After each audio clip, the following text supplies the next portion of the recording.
Oh, man, I hate Mondays. Nah, man, it's Tuesday. Wait. What day is it? You know what day it is. Tuesday. Brewsday Tuesday. Oh, fuck yeah! Oh, we're gonna get our hops on, It's Brewsday Tuesday with DreZ and Huck. There it is. That was a quiet one. It was a little quieter. The music was still pumped up. I have it potted up a little hotter than probably I usually do. So it's actually Tuesday this week. Yeah, we actually doing it on a Tuesday. It was Brewsday Wednesday last week because Huck was out at the Beer Bloggers conference in Florida. And so now we get to reap the benefits of that, do we not, on this episode of Brewsday Tuesday? We do. I went to some wonderful breweries. I met some wonderful people, and I brought back, hopefully, some wonderful beer. I would assume so. This one, this is dark. I don't know what you're pouring, but this is a dark boy, man. Holy cow. What do we got here? This is El Mariachi from Aardwolf Brewing Company in Jacksonville. Is it El Mariachi or El Mariachi? Mariachi. Yeah, there we go. Yeah. Like the mariachi. Mariachi band. Yes. We should have had one. See.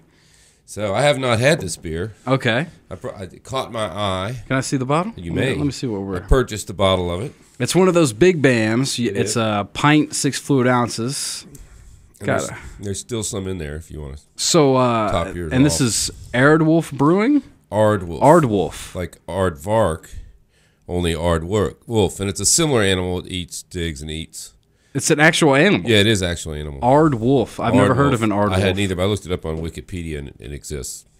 Oh, if it's on Wikipedia, of course. You know, no edits. That's super legit. So anyway, I was out of town because I was at the Beer Bloggers and Writers Conference in Tampa.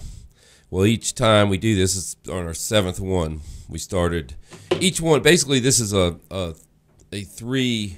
There's 3 reasons we do this. Wait, before we delve into it, so I'm gonna cheers you this. And what exactly is this? Because this is dark. Obviously, it's a dark brew. It says a malt beverage brewed with cocoa nibs, then aged on cinnamon, vanilla beans, and a blend of ancho and chipotle peppers. Whew. So it's not really.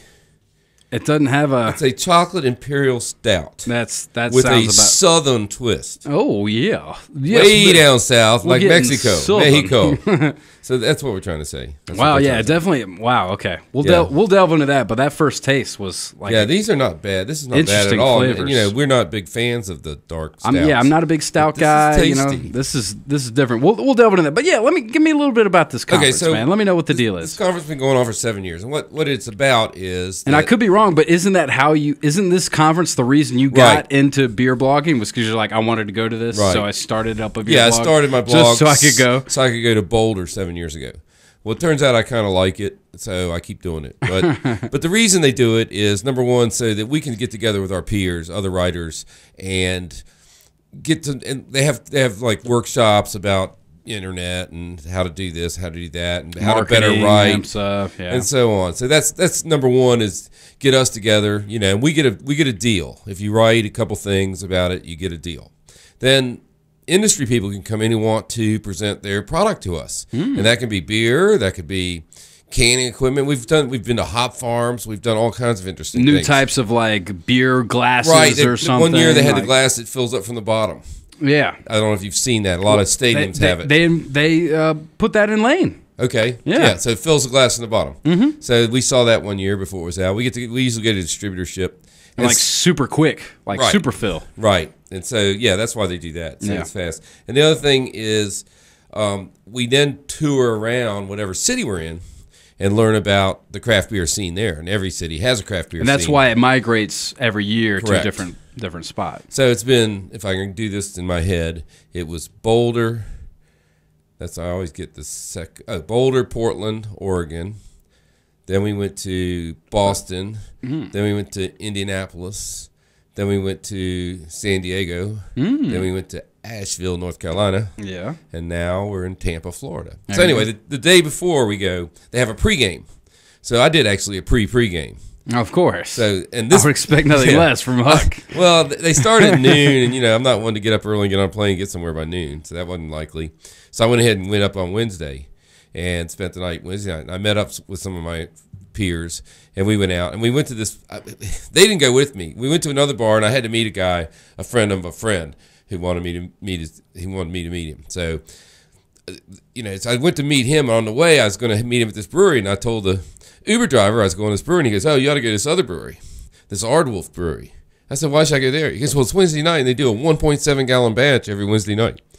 I said, "Really? Okay, I'm in."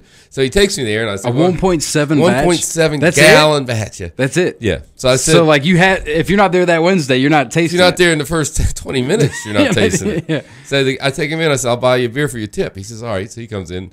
It was a pina colada beer. Do you remember that when we had the old fashioned beer from Alltech? I actually drank my very last one earlier today. So it's similar to that. It was a pale ale with coconut and pineapple and delicious. So that's why I knew this beer would be good. Wow. So this is not that batch, but this is from... No, this is from the same brewery. And this is a very limited edition. It's only sold in Jacksonville at 2 beer stores and at the brewery. It's the only place you can get it. El Mariachi. Somebody called, and I think they were out of it at the brewery. They sold out. So the only thing that's left were 2 bottles on the shelf, and I bought one, and another of our party bought the other. So anyway, the next day they took us around all these places, and the one place in Jacksonville that really struck me as excellent was this bar called Kickbacks. And you come in, the guy's got 204 taps. So it's not a brewery, but a bar. It's just a bar. A very beer-friendly bar. Right. My friends wanted to have some food, and they had food there, so we went there. So this place has 204 taps. Wow. Technically, 24 of them weren't hooked up, so it had 180 while we were there. 24 were almost hooked up. We actually had our party. The next night, we went there as a group, but I got a private tour of the Catacombs where he has 100,000 bottles of beer. It took us a long time to sing that song on the bus on the way back to Tampa. 100,000 bottles we started of beer. with 100,000. All right, so this is... Are these previously drank beers? No, these are, but it's not like 100,000 different beers. He has 150 of each different beer, and a lot of them are very rare. When you say Catacombs, it makes me think it's like bottles that have already been drank and have, he passed away. Built this basement, and one side's this bar for private events, and on the other side are these catacombs that he built. I mean, I thought it was an old building he took over. But no, he built this thing. And so each room has a cage, and then in the back there's like a circular room, like the Knights round table, and beer lockers all the way around. So you can get your own beer, put it in your own beer locker. And the locks were really, I'm a locksmith, so the locks were really cool, like old makeovers of an old British key lock like the jailer would use. So everything, I'm going to put a video up, and I'll be writing about that bar by itself soon. It was just such a great place. But the guy was hilarious too. And then, he has 1.1 million pennies on the wall. 1.1 million. What is that? Glued to the wall. Pennies. I don't know why. The guys. All right, so if it's 1.1, so you move the decimal. So that's like $11,000 worth. That's a lot of pennies. Took him 8,000 hours to do it. Him and he another did guy. It yeah, himself? Him and another guy. Yeah. He also has these glass. Have you seen these old glass mouse traps? They're like rectangular. They're probably 8 by 5 by 2 inches deep, and the mouse runs in one end. They're glass on either side. They're old timey, and the mouse would run in, and the trap door would go, and you catch him alive. Well, he took those and filled them full of mementos of his life. Like every wristwatch he ever owned was in one, and they're all up on the wall. Probably 500 of these in various walls. What the hell? How big is this bar? It's big. It's like a warehouse. Yeah, the original part is like a normal sized bar, probably 100 by 50.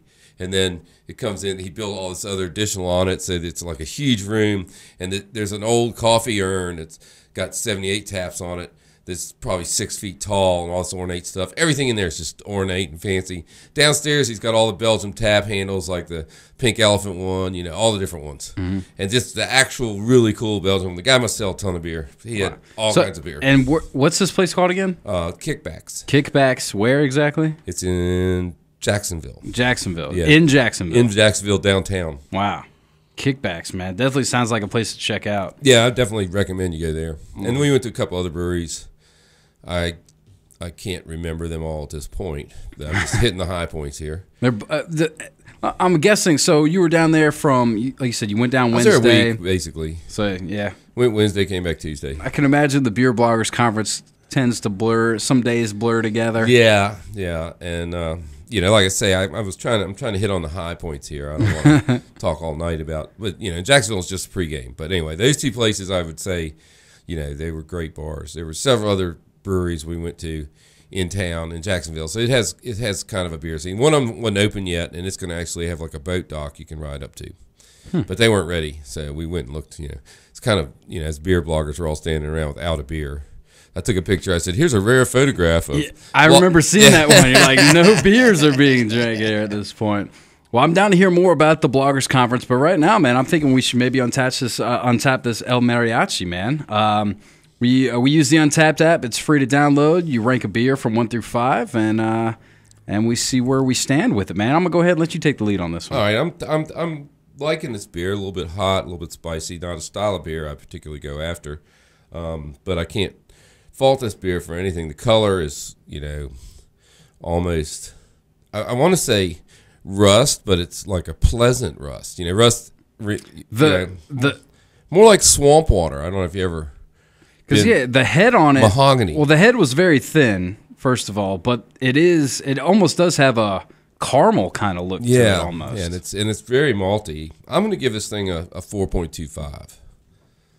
I like I'm getting the peppers on the back end of it, and I'm tasting all the malts and chocolate and everything in it. It's good. Yeah, Vanilla. like you said, I'm not a big dark guy, with the stouts and the porters and whatnot, but I do appreciate one that sets itself apart from others. And I usually like to rank my beers according to the fact that I don't usually. So, like, for me, if I'm going, like, true, like, would I drink this again sort of deal, this would probably be, maybe low 3s. But for what it is, this is definitely a higher end, you can tell, a higher end of its kind. With all these great flavors mixed in, I can honestly say I've probably never had... you said this was It's a chocolate stout. Stout? Yeah. So the chocolate oatmeal imperial stout. So it's very thick. The oats give it that almost a chewy flavor. You get into it. But the vanilla beans, Mexican vanilla beans, cinnamon, and the ancho and chipotle peppers. Yeah, the spice is what's kind of getting me with this one, man. It does have a little kick to it. Yeah, which it's is not nice. as hot as some of these beers we've had. Some of them, some of them. But it definitely has a back end, which I'm not used to getting. You don't usually get spice kicks on a stout. No, not at all. It's unusual. It's very different. So I mean, just for originality and I mean, this thing is chock full of flavors. It is. It's pretty crazy, actually. I feel like it's a dessert. It almost, It's definitely different. I'm gonna go with 3.75 on this one. All right, it's not my cup of tea, but it's definitely a solid beer of its kind. If you're a stout fan and you can get your hands on it, check it out. Maybe for sure. difficult, but I'm sure they'll be making. They make a whole lot of beer. They had like 30 beers. Aardwolf, check them out. Check them out. All right, cool. Well, we'll take a break and play a tune, and then we'll be back with round 2 of Brewsday Tuesdays. We'll pop open another one and hear a little bit more of the crazy stories from the Beer Bloggers Conference. Huck from Huck's Beer Buzz is coming up with some more brews right after this on Brewsday Tuesday. Stick around.